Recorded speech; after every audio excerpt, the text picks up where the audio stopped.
Então, amados, como eu falei, na semana passada nós meditamos e trouxemos aqui o texto de João, capítulo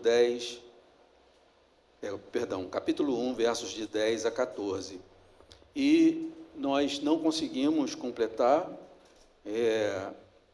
e trazer a aplicação, que eu acho que é muito importante, porque todo o nosso cuidado aqui, todo o nosso interesse é um interesse pastoral, ok, amados? Não estamos aqui somente para discutir a finura da teologia ou, assim, a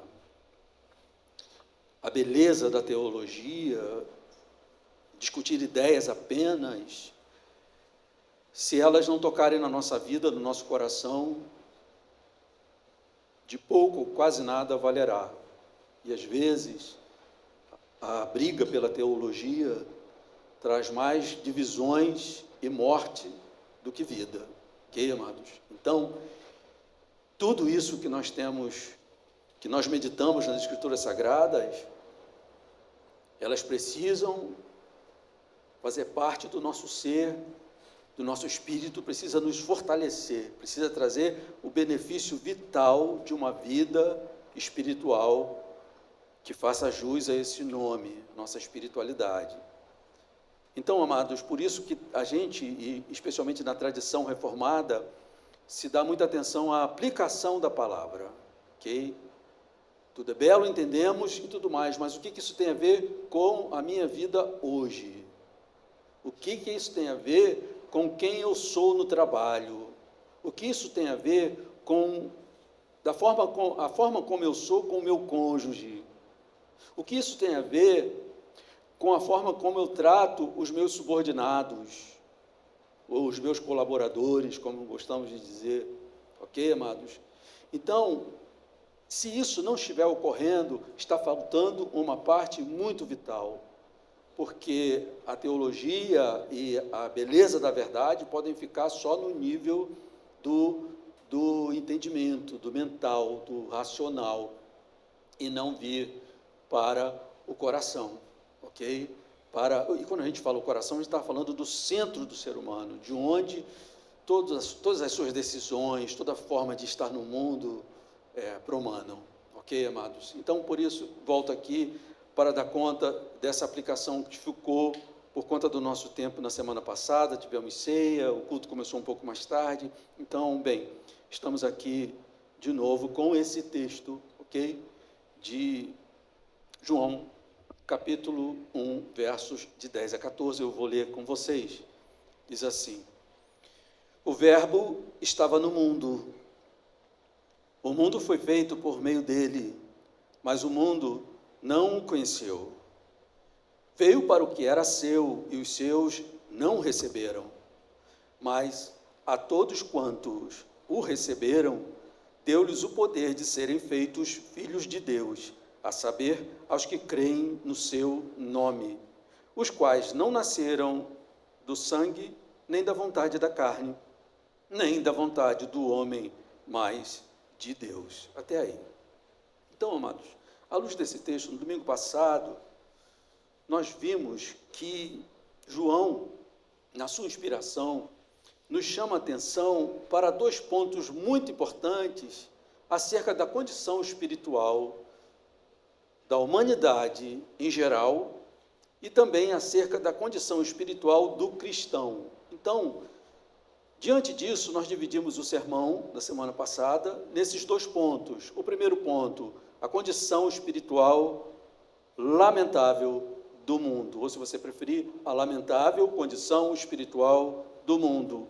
E o segundo ponto que nós colocamos aqui na semana passada foi a glória e bem-aventurada, ou melhor, perdão, a gloriosa e bem-aventurada condição espiritual do cristão, ok, amados? Bem, então, mesmo que a gente vá hoje aqui trazer a aplicação dessas verdades, eu gostaria de resgatar algumas coisas do que falamos na semana passada, obviamente, especialmente para aqueles que não estavam aqui no domingo passado. E quando nós falamos, no nosso primeiro ponto, da lamentável condição espiritual do mundo, em primeiro lugar, o verso 10 registra e narra o maior acontecimento que este mundo já presenciou. João, no verso 10, está aqui registrando o maior acontecimento que este mundo já testemunhou, um acontecimento inimaginável, um acontecimento para a racionalidade humana inconcebível, mas um fato que aconteceu, ok, amados? Um fato acontecido. Que fato é esse? O Verbo estava no mundo, ou seja, o que nós hoje podemos dizer que o Criador de todas as coisas, o Deus que mantém todas as coisas pelo poder da sua palavra, esteve nesse chão que nós pisamos hoje, ok, amados? O cristianismo não nos deixa numa condição em cima do muro, sem que assumamos essa verdade, ainda que seja desafiadora, mas uma verdade que, se ela for questionada, o cristianismo inteiro vai estar sendo questionado, ok, amados? Então, o fato é que nós hoje, como cristãos, à luz da palavra de Deus, à luz do Evangelho, nós podemos dizer que a vida, esse mundo, onde nós vivemos a nossa vida, a nossa história, a nossa luta, a nossa alegria, a nossa tristeza, esse mundo debaixo desse sol, é um mundo no qual já foi pisado pelo Deus Todo-Poderoso na pessoa do Filho, ok, amados? Na encarnação do Verbo. Então, esse texto, em primeiro lugar, ele está nos mostrando o maior acontecimento que esse mundo já presenciou e testemunhou. Depois deste acontecimento, somente o retorno de nosso Senhor e Salvador Jesus Cristo vai se igualar a esse fato, ok, amados? E um mundo onde muitas coisas acontecem, coisas maravilhosas, coisas grandiosas, mas a gente pode sempre ter essa certeza. Isso, por mais maravilhoso que seja, que esteja acontecendo, que eu esteja aqui testemunhando esse fato histórico, ele é menor do que aquilo que João diz lá no capítulo 1 de seu Evangelho, no verso 10. O Verbo estava no mundo. Mas, ao mesmo tempo, nós vimos na semana passada que, assim como o verso 10 do capítulo 1 de João mostra o maior acontecimento que esse mundo já testemunhou, ele também revela a lamentável condição espiritual do mundo, porque o verso 10 ele diz assim: o Verbo estava no mundo, o mundo foi feito por meio dele, mas o mundo não o conheceu. E o verso 11 ainda intensifica ainda mais a lamentável e terrível condição do mundo, quando ele diz, verso 11, veio para o que era seu, e os seus não o receberam. Ou seja, ao mesmo tempo que João está testemunhando do maior evento, o maior acontecimento que esse mundo já testemunhou, ele está também revelando a condição lamentável em que se encontra a humanidade. O Verbo estava no mundo, o mundo foi feito por meio dele, mas o mundo não o conheceu. Veio para o que era seu, e os seus não o receberam. Então, nós, na semana passada, aqui perguntamos como explicar essa tão lamentável condição do mundo. O mundo que a gente sabe que, em alguns aspectos, tem uma condição admirável. Tanto é que, em muitos aspectos, o ser humano, a humanidade, está levando essa vida adiante com progressos, com descobertas maravilhosas, dando conta de coisas que no passado não dávamos.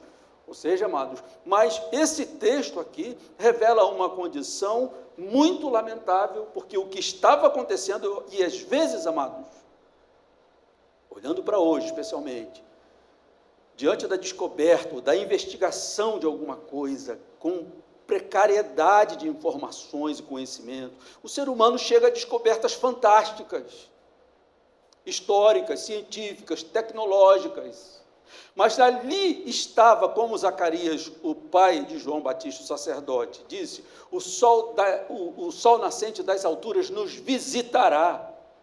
E João está dizendo aqui, no verso 10, que ele nos visitou, o Verbo estava no mundo, e com essa grandiosidade o mundo não o conheceu. Então isso revela a sua condição lamentável e terrível. E a pergunta foi essa: como explicar isso? Isaías 9 diz, o povo que andava em trevas e aos que viviam na região da sombra da morte, resplandeceu-lhes a luz. Capítulo 60, verso 2. Porque eis que as trevas cobrem a terra, e a escuridão os povos, mas sobre ti aparece resplendente o Senhor, e a sua glória se vê sobre ti. A que trevas o profeta está se referindo? As trevas espirituais. Nós colocamos isso aqui na semana passada, ok, amados? E nós vimos também que quando nós usamos o termo espiritual, que hoje, aos olhos dos ouvidos da modernidade, pode parecer como uma opção, se eu me refiro ao espiritual do homem, do ser humano, eu estou me referindo a algo que é opcional. Se tiver, tudo bem, se não tiver, também tudo bem. Mas quando nós, à luz da Bíblia Sagrada, falamos espiritual, nós estamos nos referindo à parte mais nobre do ser humano, ok, amados? Porque é através dessa espiritualidade, é a partir dessa condição com a qual o ser humano foi criado, a imagem e semelhança de Deus, inclusive, é que ele pode ter comunhão com o Criador. Ele foi feito dessa forma. Jesus, o texto sagrado diz que viu Deus tudo o que tinha feito e era muito bom, e esse ser humano ali no centro dessa criação, com um aspecto admirável e superior a tudo mais de maravilhoso que Deus tinha criado, o ser humano, porque ele era uma alma vivente com uma condição espiritual, a partir da qual ele tinha relacionamento verdadeiro com o Deus Criador. O texto de Gênesis diz que o Senhor passeava, não é, pelo jardim na viração do dia, e com que interesse? Conversar, ter comunhão com o ser humano, ok? Então, quando nós nos referimos ao termo espiritual, nós estamos nos referindo a essa parte mais nobre do ser humano, e uma faculdade profunda e maravilhosa da alma, ok, amados? Nós lamentamos quando vemos hoje no nosso mundo alguns seres humanos privados de alguns aspectos que fazem parte da sua constituição. Nós lamentamos. Por exemplo, tem gente que sofre de algum tipo de enfermidade que não sente sabor. E a gente olha assim, que lamentável, né? Muito ruim. Quando tivemos Covid, não é verdade? Era muito ruim colocar a comida na boca e não sentir seu sabor, porque aquilo faz parte da constituição humana, e a gente olha, poxa, é menos, não está conseguindo usufruir. Né? Como também não sentiu o olfato, não sentiu o aroma, as fragrâncias, não é verdade, amados? Pessoas que são privadas, por exemplo, da visão, ok, amados? E o que nós vamos dizer da pessoa que é privada de uma faculdade que Deus colocou em sua alma, que o impede de ter comunhão e reconhecimento do seu Criador? É muito mais lamentável do que qualquer outra perda. Na verdade, amados, então quando nós nos referimos a espiritual, nós estamos falando do aspecto mais importante que faz parte da constituição humana. E foi nessa condição, quando o homem, por causa do pecado, perde essa sua capacidade de ter comunhão, relacionamento, de estar ligado com o Deus Criador, então ele cai nisso que o texto está falando de trevas densas, ok? Vivia na região da sombra da morte, e Isaías 62 diz, ainda de modo mais contundente, porque eis que as trevas cobrem a terra, e a escuridão os povos. Está se referindo a isso, ok, amados? Porque o sol continua a brilhar, então a terra não tem necessidade da luz solar, ela está aí, ok? A que escuridão ele está se referindo? Obviamente, é a escuridão espiritual. Mas a gente pode, eu não quero aqui me alongar na recapitulação do que falamos semana passada, mas assim, a gente pode, às vezes pensando, aqueles que vão acompanhando tanto a Escritura Sagrada como a apresentação no sermão, pensar assim, poxa, mas se isso é uma condição que o ser humano caiu, então ele é vítima, na verdade, disso. Ele não pode ver porque ele é cego espiritualmente, não é? Mas não é tanto assim, amados, porque o homem sustenta essa condição trevosa. Tá? Por exemplo, João 3,19 diz assim, o julgamento é este, que a luz veio ao mundo, e os homens amaram mais as trevas do que a luz, porque as suas obras eram más. Quem quer essa luz aqui? É mais ou menos isso que a Bíblia está falando. se ela vem trazer tudo que eu sou diante de tudo. Então, o texto é triste, contundente. O julgamento é esse, que a luz veio ao mundo e os homens amaram mais as trevas do que a luz. Então, não tem essa, é vítima. Ok, amados? Porque há um interesse aqui que suplanta aquilo que seria mais nobre. Pois bem, essa continua sendo, nós vimos na semana passada, a condição espiritual do mundo em nossos dias, quando nós apresentamos o Evangelho. O que é a apresentação do Evangelho, amados? Se não a grande notícia, por exemplo, como estamos falando aqui nessa manhã, que o Deus Criador de toda a terra pisou este solo, esteve neste mundo que nós experimentamos, com o propósito de redimi-lo, ok? Quando nós apresentamos o Evangelho hoje, é isso que nós estamos apresentando, ok? A salvação unicamente em Cristo Jesus, mas o mundo, ainda hoje, continua nessa condição espiritual. E Paulo, escrevendo aos Coríntios, na sua segunda carta, capítulo 4, versos 3 a 4, diz assim: mas se o nosso Evangelho ainda está encoberto, é para os que se perdem que está encoberto, nos quais o Deus com D minúsculo, o Deus deste século, cegou o entendimento dos incrédulos. Cegou. Cegueira é uma outra forma de se referir a essa escuridão espiritual, a essa lamentável condição de alienação do Deus Todo-Poderoso. Então, só relendo o que Paulo está dizendo, mas se o nosso Evangelho, o Evangelho que anunciamos, ainda está encoberto, porque era para todo mundo, amados, ouvindo uma coisa como essa, como o Evangelho, dizer, tudo faz sentido, mas existe uma escuridão no entendimento, na alma, no coração do ser humano, que ele continua cego. E é o que Paulo está dizendo. Mas se o nosso Evangelho ainda está encoberto, é para os que se perdem que está encoberto, nos quais o Deus deste século cegou o entendimento dos incrédulos, para que não resplandeça a luz do Evangelho da glória de Cristo, o qual é a imagem de Deus. Ok, amados? Essa é a situação que nós enfrentamos quando estamos proclamando o Evangelho da verdade. Ok, queridos? Bem, mas aí, apresentando ainda esse primeiro ponto dessa lamentável condição espiritual da humanidade, nós fizemos uma pergunta: se teria condição de um ato de Deus tão maravilhoso como a sua encarnação na história humana, a sua vinda neste mundo, a ponto do evangelista dizer, o verbo estava no mundo. Teria condição disso ser algo, sendo tão maravilhoso, ser inútil, vão? A vinda de Jesus Cristo seria inútil? Porque o que nós temos aqui é uma denúncia de que o verbo estava no mundo, mas o mundo não o conheceu, reconheceu. Veio para o que era seu, mas os seus não o receberam. E a pergunta foi, então a vinda de Cristo seria inútil? Isaías já tinha profetizado e adiantado que a vinda do Senhor Jesus não seria em vão. Lá no capítulo 53, verso 11, diz assim: ele verá, ele, o Redentor, o Verbo de Deus, ele verá o fruto do penoso trabalho de sua alma e ficará satisfeito. O meu servo, o justo, com seu conhecimento justificará a muitos, porque as iniquidades deles levará sobre si. Então, não existe aqui nessa profecia de Isaías lugar para frustração por parte de Deus.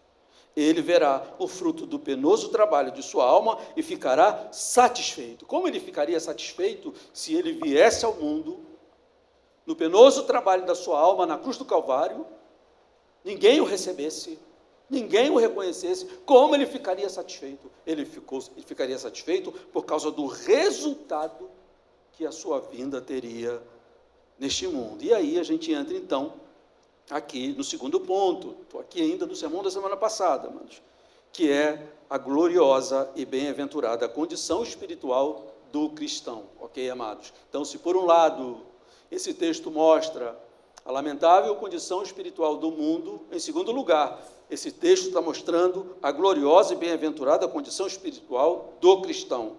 João, no capítulo 1, verso 12, diz assim: mas a todos quantos o receberam, deu-lhes o poder de serem feitos filhos de Deus, a saber, os que creem no seu nome. E aqui, queridos, puxar um pouquinho aqui a velocidade, que eu estou recapitulando e estou correndo, tá? Aqui está o fato mais maravilhoso da vida das pessoas que creem em Jesus. Ok, amados? Nessa declaração de João, no verso 2 do capítulo 1, está a coisa mais maravilhosa da vida das pessoas que creem em Jesus. A que eu estou me referindo? Receber poder para se tornar filho de Deus. Ok? Pois bem, amados, mas a todos quantos os receberam, deu-lhes o poder de serem feitos filhos de Deus. Agora, na semana passada, nós sentimos necessidade, para entendermos a grandiosidade e a glória do que João está dizendo, sentimos necessidade de fazer algumas correções quanto às expressões filhos de Deus, ok? Ou a expressão filho de Deus. E aí nós trouxemos 3 expressões que às vezes são confundidas, tá? Uma expressão filhos por criação, uma outra expressão que nós trouxemos para fazer essa distinção, filhos da ira, e filhos por renascimento, filhos por regeneração. Porque o mundo fala, muitas vezes, alto e em bom som, sem nenhuma fé em Cristo Jesus, todos nós somos filhos de Deus, ok, amados? Não é a isso, obviamente, que o apóstolo está se referindo, porque não haveria novidade nenhuma, e o Senhor estaria fazendo um trabalho em vão, desnecessário. Se todo mundo é filho de Deus por criação, por que essa obra? Então, quando nós dizemos, não, todos são filhos de Deus, nesse sentido que João está falando, não. E nós vimos aqui na distinção que fizemos semana passada, que Efésios diz que por nascimento, por criação, aqueles que estão no mundo sem Cristo, são filhos sim, mas filhos da ira, ok, amados? E é uma situação horrorosa. E é uma situação de onde todos nós viemos. Éramos, por natureza, filhos da ira, diz o texto de Efésios.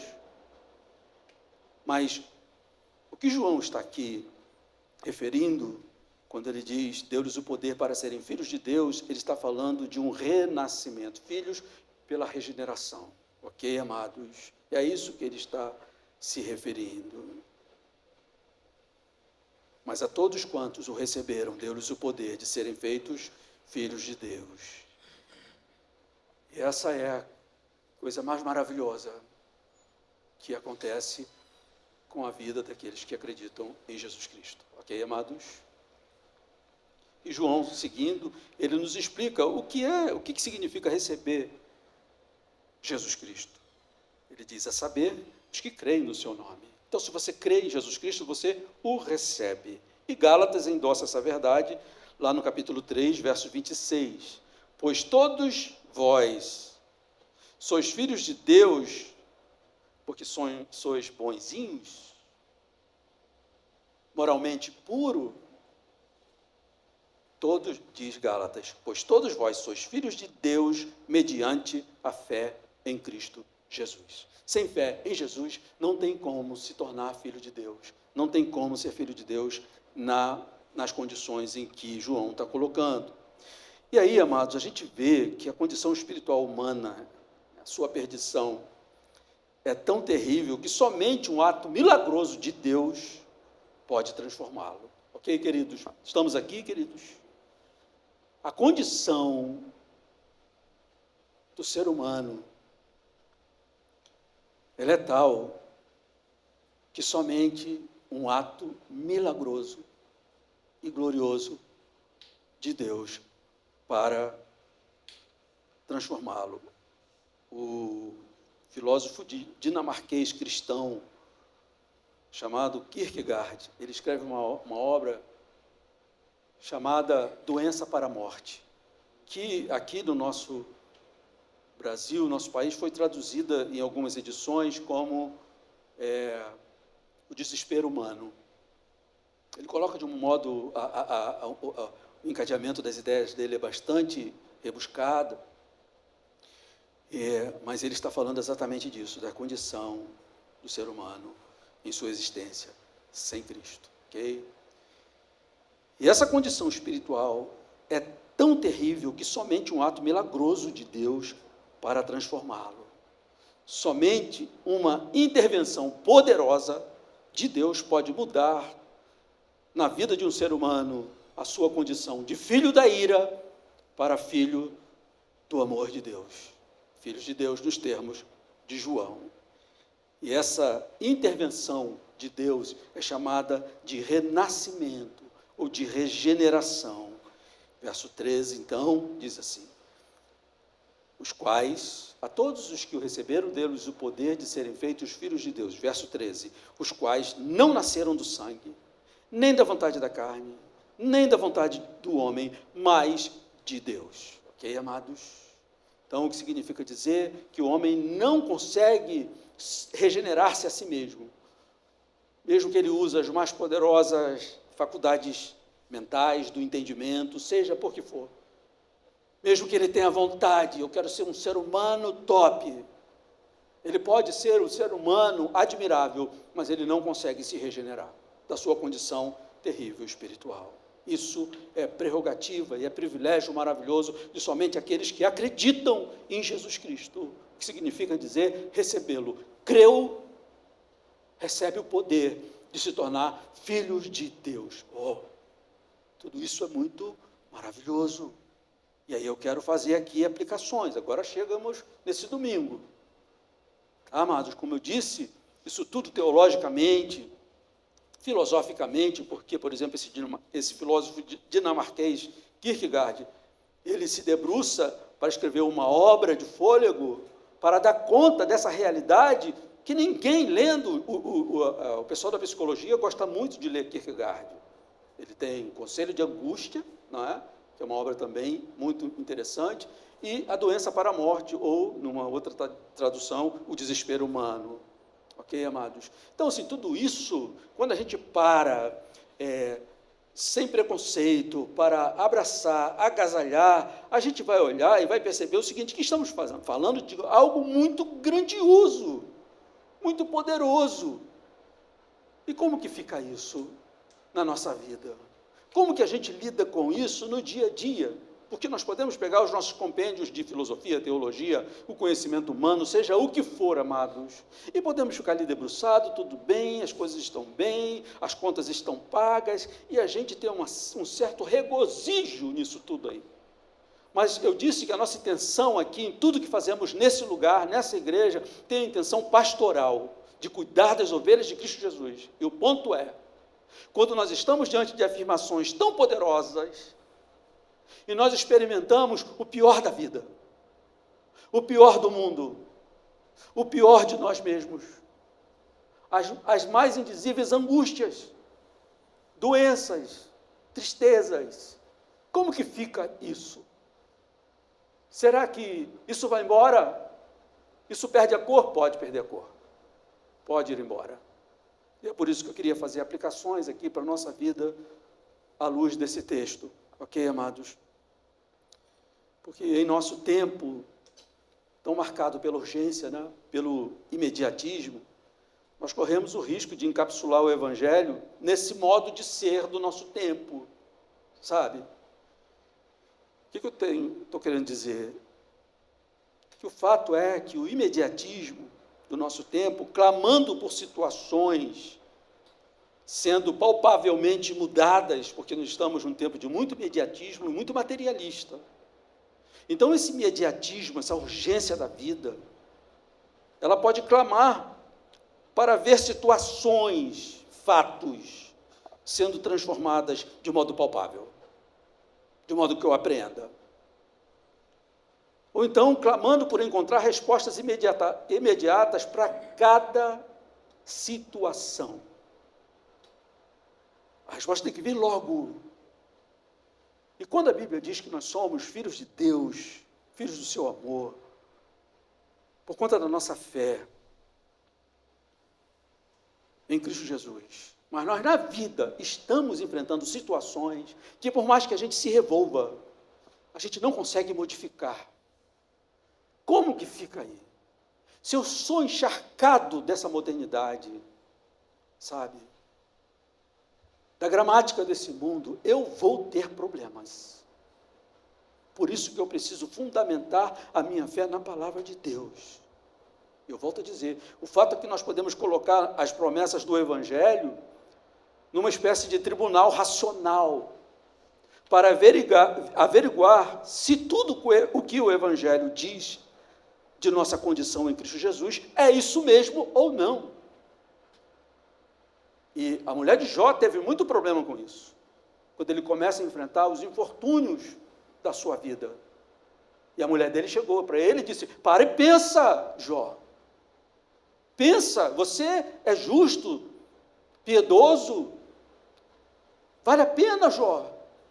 Sabe o que você devia fazer, Jó? Para e pensa, amaldiçoa esse Deus, seu Deus, e morre. Não é um privilégio desastroso de Jó apenas, amados. Porque hoje nós podemos enfrentar certas situações que podemos pensar, mas espera aí.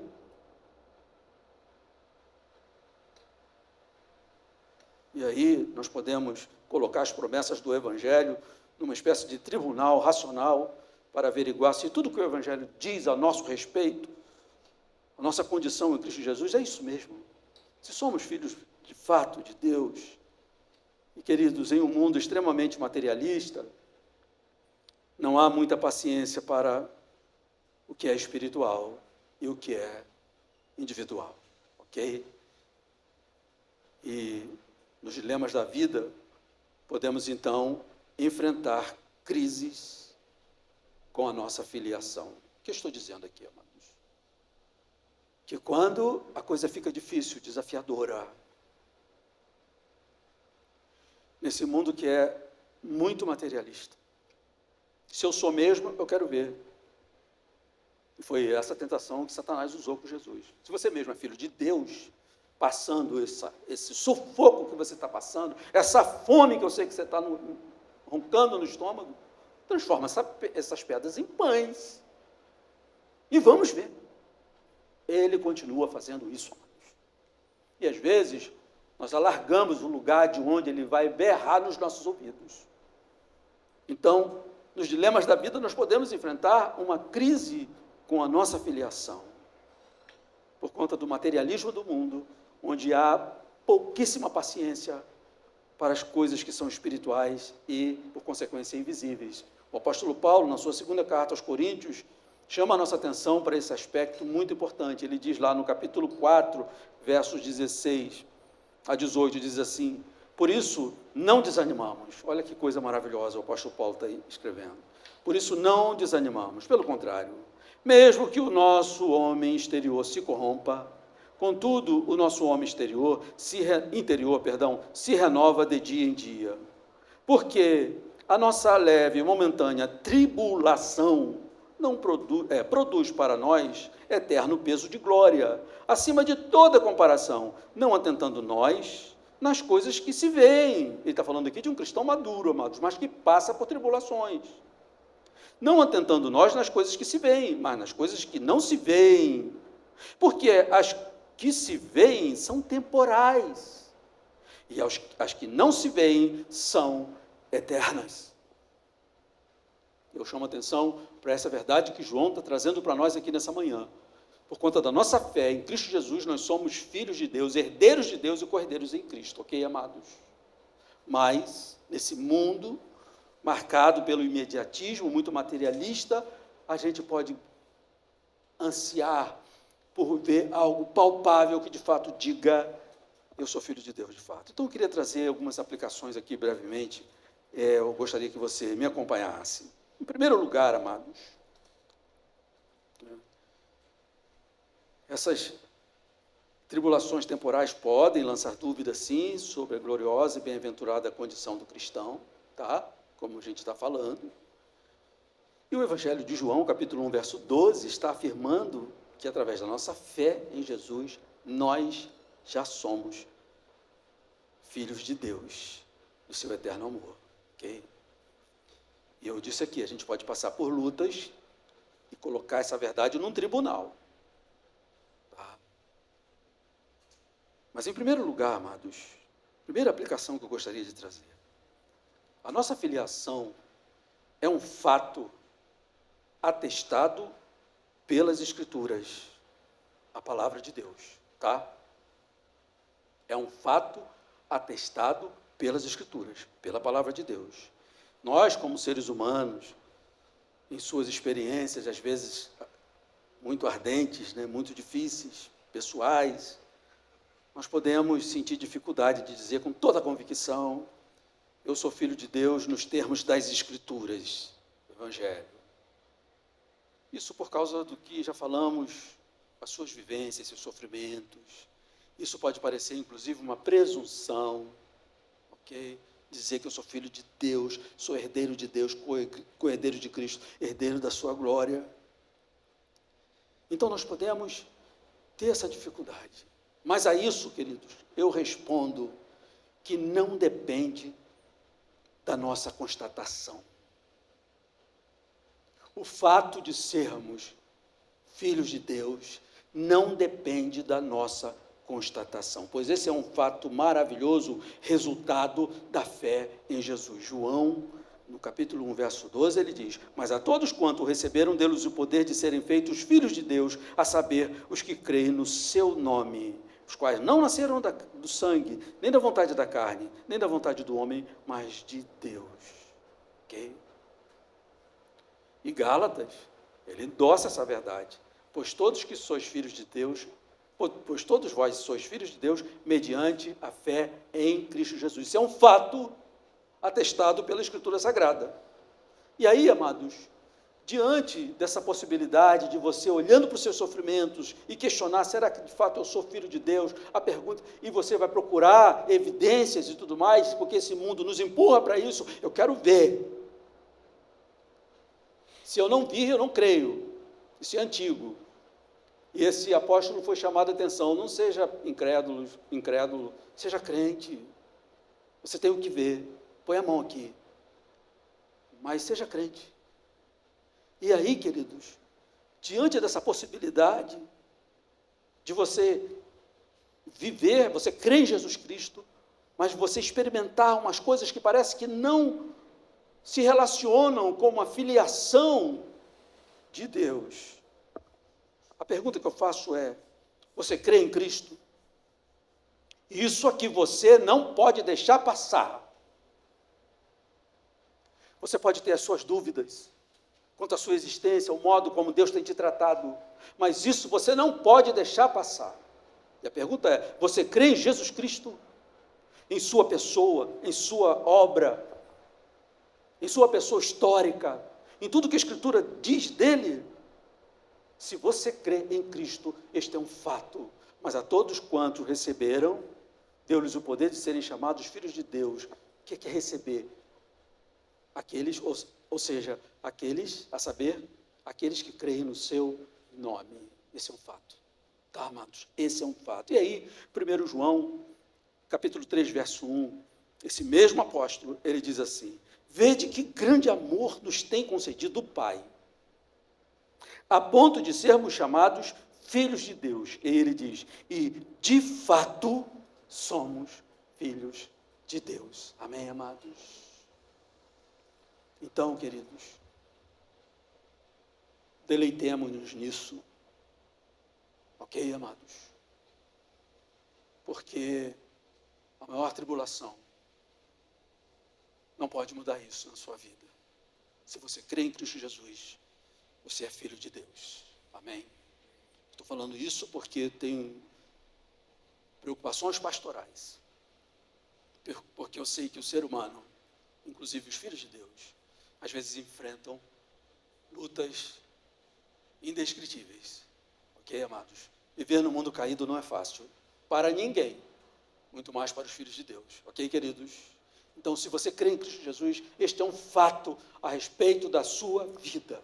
Você é filho de Deus através da fé em Cristo Jesus, no sentido salvífico, redentivo, no sentido de você ser herdeiro de Deus, co-herdeiros em Cristo Jesus. Ok? O segundo ponto, amados, que eu gostaria de trazer como uma aplicação, é que essa condição de filhos de Deus, que adquirimos através da nossa fé, é inalienável.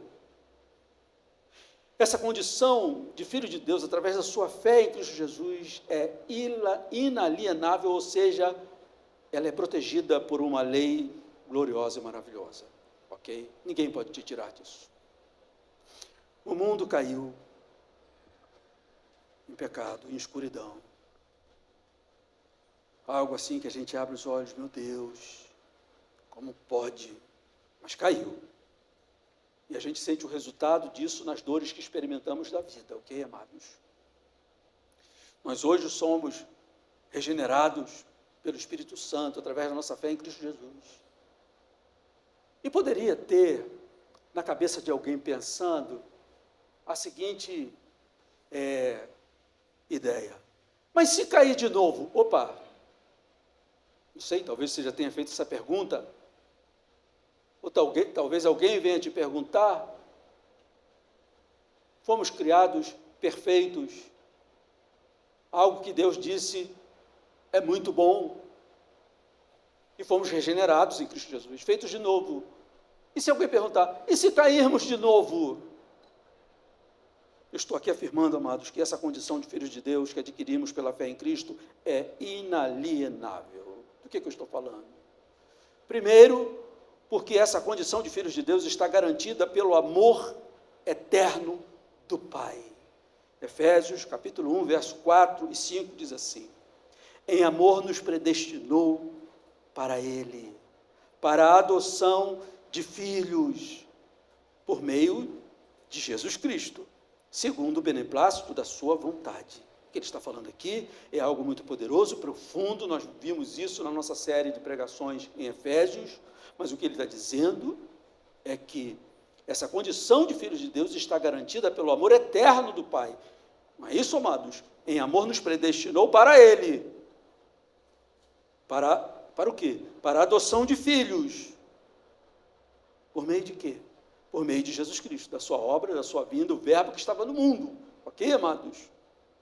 Então, em primeiro lugar, estou dizendo aqui que essa condição de filhos de Deus, através da fé em Cristo, ela é inalienável. Ninguém pode nos tirar desse direito, ok? E é absolutamente garantido de que nada em todo o universo, amados, poderá nos separar do amor que nos elegeu para a adoção de filhos. Ok, amados? Essa é a verdade. Isso é evangelho. Evangelho com E maiúsculo, como alguns dizem, gostam de dizer, evangelho raiz. Esse é o evangelho, amados. Porque essa pergunta pode ser coerente, mas e se cairmos de novo? E olha esse mundo, essa força que ele faz, para me arrancar desse lugar, tanto dentro de mim quanto de fora. É absolutamente nada, em todo o universo, queridos, pode nos separar do amor que nos elegeu para a adoção de filhos. Romanos 8, 38 e 39. Porque estou bem certo de que nem a morte, nem a vida. A morte pode te levar a muita coisa. Especialmente a convivência com aqueles que você tanto ama. Mas não levará a tua filiação. Amém? Nem a morte, nem a vida. O que é a vida para você hoje? Hoje está mais ou menos, mas teve muita atribulada. Não, teve mais ou menos, mas hoje está muito atribulada. Nem a vida. Nem os anjos. Aqueles que gostam de colocar laços para a gente. Nem os principados. Nem as coisas do presente. Nem do porvir. Você pode dizer, eu tenho muito medo do futuro. Nem os poderes, nem altura, nem profundidade, nem qualquer criatura poderá nos separar do amor de Deus que está em Cristo Jesus, nosso Senhor. Amém, amados? Na sua caminhada, o cristão pode passar por altos e baixos. E passamos, não é verdade, amados? Por crises as mais diversas. Nada disso pode alterar a nossa condição, a nossa filiação. Ok, amados? Será que isso traz um sentido para a nossa vida? Claro que sim. Não fica só nas ideias belas da teologia reformada, da teologia bíblica, do cristianismo, chamemos do que for. Isso faz sentido para a nossa vida, para sairmos daqui, retomarmos a nossa história, a nossa rotina e vivermos. Amém, amados? Porque essa condição de filhos, ela é inalienável, ok? Ela é nossa para todo sempre. E eu queria também, aplicando ainda isso para a nossa vida hoje, falar de alguns benefícios que, como filhos de Deus, nós já usufruímos nessa vida, ok, amados? E o primeiro deles, eu falo aqui a partir de Romanos 8,14. Romanos 8,14 diz assim: pois todos os que são guiados pelo Espírito de Deus são filhos de Deus. O que Romanos está dizendo? Que os filhos de Deus, no meio desse mundo onde nós experimentamos várias lutas, tribulações e desafios, eles, apesar disso, são guiados pelo Espírito de Deus. Pois todos os que são guiados pelo Espírito de Deus são filhos de Deus. Ele não está querendo dizer aqui que porque você é guiado pelo Espírito de Deus, você se torna filho de Deus. O que ele quer dizer, a Bíblia não se contradiz, é que porque você é filho de Deus, você é guiado pelo Espírito de Deus. Guiado, esse verbo ago, do grego, quer dizer o quê? Esse é um verbo que significa, sabe o quê, amados?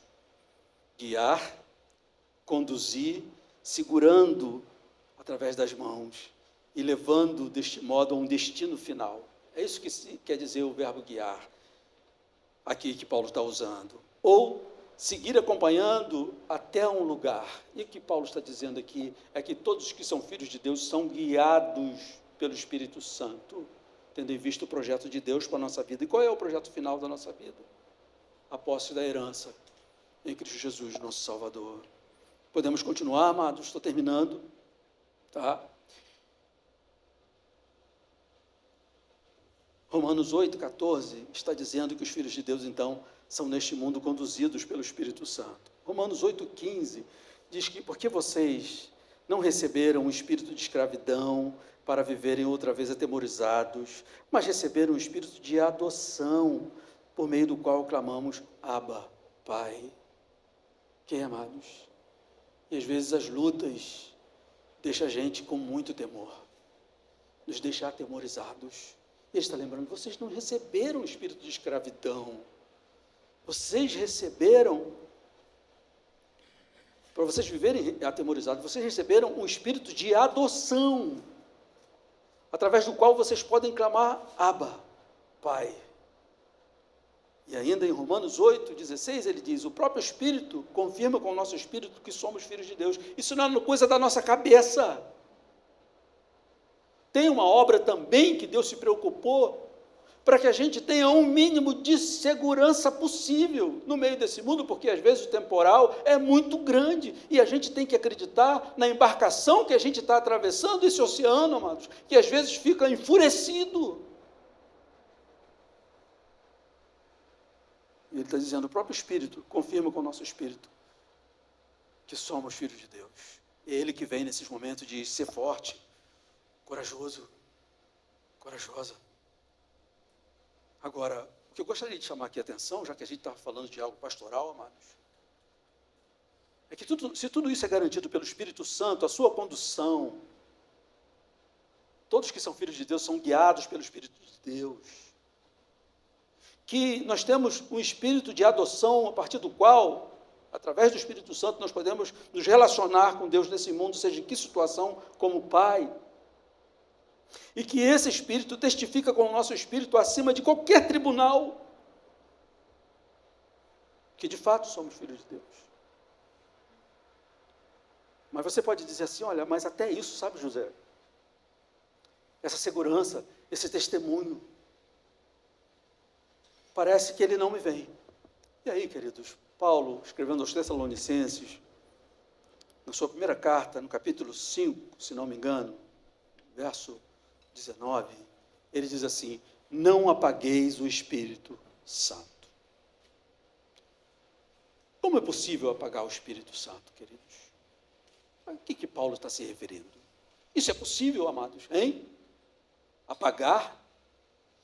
Ele está se referindo a neutralizar a sua voz.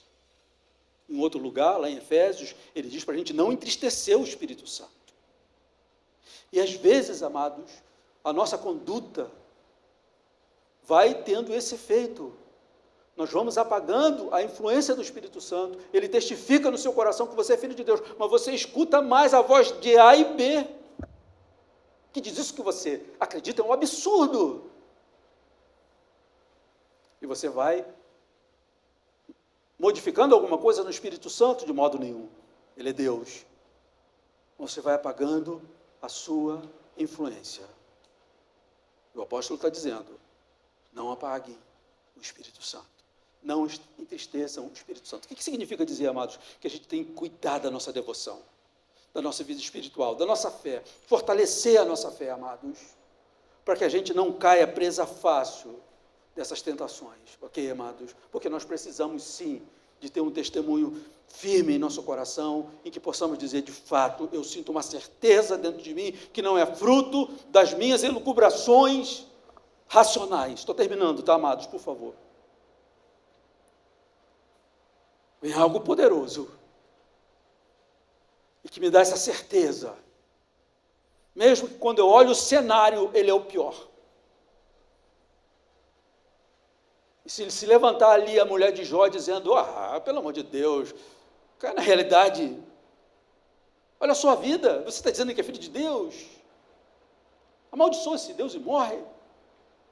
Se você estiver firme no testemunho interior do Espírito Santo, você vai ficar assim: o quê? Mulher de Jó, que você está falando? O quê? Se você entender, você vai dizer: cale a sua boca. Mas se esse testemunho do Espírito Santo no seu interior estiver enfraquecido, você vai começar a dizer: é mesmo, essa é uma questão, não é? Que a gente gosta de falar, né? Essa é uma questão. Então tem que pensar nisso. Bem, amados, em último lugar, eu queria falar que à luz dessa filiação, nós, como filhos de Deus, através da fé em Cristo Jesus, a maior expectativa de realização futura está no coração dos filhos de Deus. Isso é importante para nós, porque nós vivemos numa sociedade do desempenho.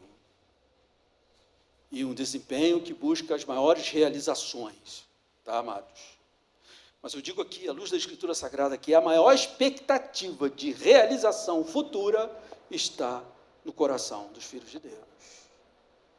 O ser humano é, por natureza, dependente de motivações que lhe deem ânimos, força, disposição para seguir em frente à sua vida, né?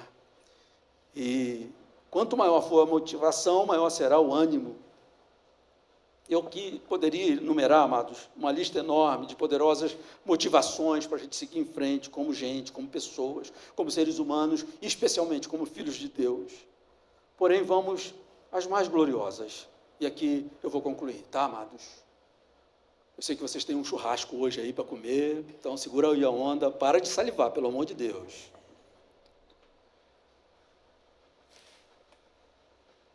Estou dizendo que a maior expectativa que poderia estar no coração de um ser humano, essa de um futuro, essa está no coração dos filhos de Deus. José, a que você está se referindo?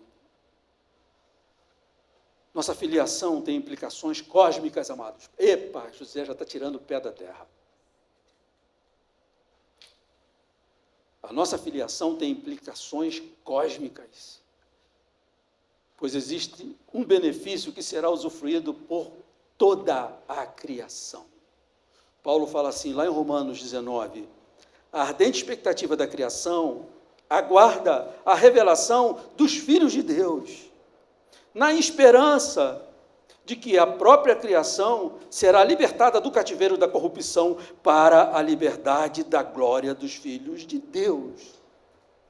Nós temos razão de falar que a filiação dos filhos de Deus em Cristo tem implicações cósmicas ou não, amados. Quando isso se manifestar em todas as cores, todas as forças, o cosmo vai sentir. E Paulo aqui, de um modo antropomórfico, ele está dizendo que a criação, o cosmo, ele está numa expectativa, gemendo por isso. Não importa o quanto somos realizados hoje ou não aos olhos do ser humano, tá, amados? Tudo que eu queria era ter tido uma empresa grande, sabe? Essas empresas aí, quando você fala o nome, todo mundo sabe. Uma realização, essa empresa que criou raízes pela terra inteira, tudo que eu queria era isso. Na sua condição, ou a sua condição de filho, trará benefícios para toda a criação, para o cosmos, tá, amados? Mas isso aí, para um pouquinho.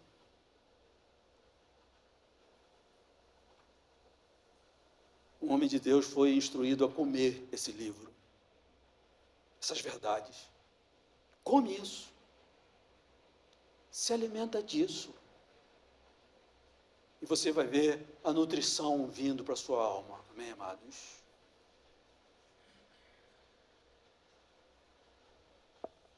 Não importa o quanto somos hoje realizados ou não à luz dos seres humanos, à luz dos homens. E o texto que eu já citei aqui, eu estou falando das implicações futuras da nossa condição em Cristo Jesus. João, capítulo 3, verso 2. Amados, agora somos filhos de Deus, e ainda não se manifestou o que haveremos de ser. Cala a boca, mulher de Jó. Ainda não se manifestou totalmente. Debaixo da sabedoria de Deus, cabe essa luta tremenda.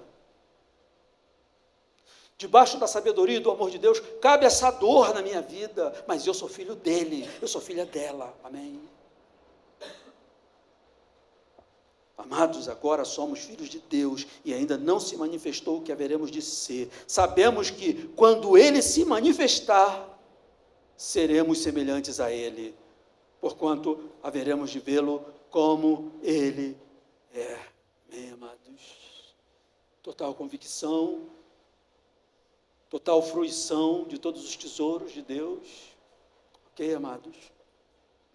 E falando ainda dessa expectativa tão gloriosa, eu queria terminar falando sobre uma coisa que me ocorreu essa semana. Eu estava ouvindo uma música que falava, cuja letra tocava, na verdade, que está lá em Isaías, capítulo 30, verso 26. Eu comecei a refletir no seguinte, à luz desse texto que eu vou ler para vocês, que a nossa herança como filhos de Deus em Cristo nos levará a uma potencialização da vida em um nível glorioso. Poderia ter transformado isso aqui num outro sermão. Mas a que eu estou me referindo? Isaías 30, 26 diz assim: a luz da lua será como a do sol, e a luz do sol 7 vezes maior, como a luz de 7 dias, no dia em que o Senhor atar as feridas do seu povo e curar a chaga do golpe que ele deu. Primeiro, que golpe é esse? O maior deles foi a alienação da comunhão com ele por conta do pecado. Nos jogou nesse mundo que experimentamos, estamos tentando dar conta, damos conta por conta da misericórdia de Deus, esse golpe. Aí ele está dizendo, quando o Senhor curar essa chaga, desse golpe que o ser humano sofreu, olha a condição, amados. A luz da lua será como a do sol. Nós ficamos encantados com o luar, na verdade. Aquela luz clara, maravilhosa. A luz da lua será como a luz do sol. E a luz do sol, 7 vezes maior, como a luz de 7 dias. Imagina uma claridade uma quantidade de luz de uma semana de sol, uma semana ensolarada. A luz da lua será como a luz do sol, e a luz do sol 7 vezes maior, como a luz de 7 dias. Queridos, essa potencialização a que o profeta está se referindo aqui, só falando da luz solar e lunar, essa potencialização será experimentada em todos os aspectos da vida: alegria, santidade, comunhão. Imagina uma alegria no seu coração, a maior alegria, mas lá você a sentirá como se fosse uma alegria de 7 dias, a acumulação dessa alegria, a vida de santidade, que você se alegra com seus pequenos avanços, quando você tem coragem no Espírito Santo de dizer para o pecado, não. Você diz, venci, pela graça de Deus. Essa santidade experimentada em toda a potência. O profeta não está se referindo aqui somente à luz da lua, nem à luz do sol. Ele está se referindo à potencialização experimentada em todos os aspectos da vida, amados. Isso é glória, ok, amados? E é disso que nós somos herdeiros só, já, tá? Hoje, enfrentando esse mundo que nós enfrentamos. Então, amados, tudo isso tem implicações para vivermos a nossa vida no dia a dia, ok, amados? No nosso dia a dia, só aqui recapitulando essas aplicações, ok, amados? A nossa filiação é um fato atestado pela palavra de Deus, ainda que a sua vida e sua história diz, é mentira, eu duvido, ainda que Satanás venha, está esperando muito. A palavra de Deus é poderosa, Deus não mente, amém, amados? Esse é um fato atestado pela Escritura. Nós falamos também que essa condição como filho de Deus, adquirido através da fé, é algo inalienável. Ninguém pode roubar isso de nós, absolutamente nada no universo inteiro. Em terceiro lugar, nós vimos que alguns benefícios já são usufruídos hoje. Os filhos de Deus são guiados não pela mentalidade da modernidade, da era secular. Os filhos de Deus são guiados pelo Espírito Santo. Os filhos de Deus não são guiados pelos seus próprios pecados, pela sua alma neurótica, por sua fraqueza. Os filhos de Deus são guiados pelo Espírito Santo.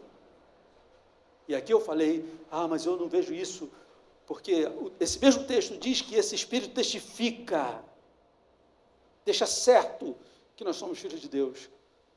Então vamos ouvir o conselho do apóstolo Paulo e não vamos entristecer o Espírito e nem enfraquecer a sua voz na nossa vida, que nós vamos ter os benefícios mais gloriosos. E por fim, nós falamos que a maior expectativa da realização futura está no coração dos filhos de Deus. Nenhum homem bem-sucedido, na sua realização, na sua ciência, na sua empresa, seja lá no que for, poderá se comparar à realização de um filho, de uma filha de Deus, porque isso se fará sentir em todo o universo. Amém, amados? Vamos ficar de pé e vamos orar. Me perdoe, os minutos estão passando. Amado Senhor, nós agradecemos pela Tua palavra, porque a palavra que nós temos é a palavra de Deus. A Escritura Sagrada é atestada pela veracidade de Deus. Seja Deus verdadeiro e todo homem mentiroso. Então, Pai amado, nós te louvamos por essa verdade, por essas verdades, por esses fatos, e pedimos que o Espírito Santo fortaleça o nosso coração, porque nós temos o mundo inteiro tentando roubar essa verdade de nós. Nós temos as trevas militando o tempo todo, como fez com o nosso Salvador. Se você é filho de Deus, por que você está passando por isso? Então fortaleça o nosso coração na Tua palavra, Pai. Em nome de Jesus, livra-nos, ó Deus, de apagarmos o Espírito Santo. Livra-nos de entristecê-lo. Que nós cuidemos da nossa espiritualidade, da nossa caminhada, para termos esses benefícios tão gloriosos hoje, amado Deus. Precisamos disso. E que nenhuma frustração que podemos passar neste mundo, debaixo do sol, faça perder a cor da maior realização que um ser humano poderia esperar para a sua vida, como filho de Deus, que é uma realização que é só possível para os filhos de Deus, como nós vimos aqui, à luz da tua palavra, que a nossa filiação tem implicações cósmicas, e nós estamos indo na direção de uma vida onde nós experimentaremos tudo aquilo que a nossa alma sente e deseja hoje, e às vezes deseja desesperadamente. Que a tua voz fale como falou com Josué: ser forte, ser corajoso, seja forte, seja corajosa, vá em frente, entra em Canaã, eu estou com você. Bendito seja o teu nome nessa manhã, nós oramos em nome de Jesus, amém. Vamos em paz, amados, só lembrando que hoje nós não teremos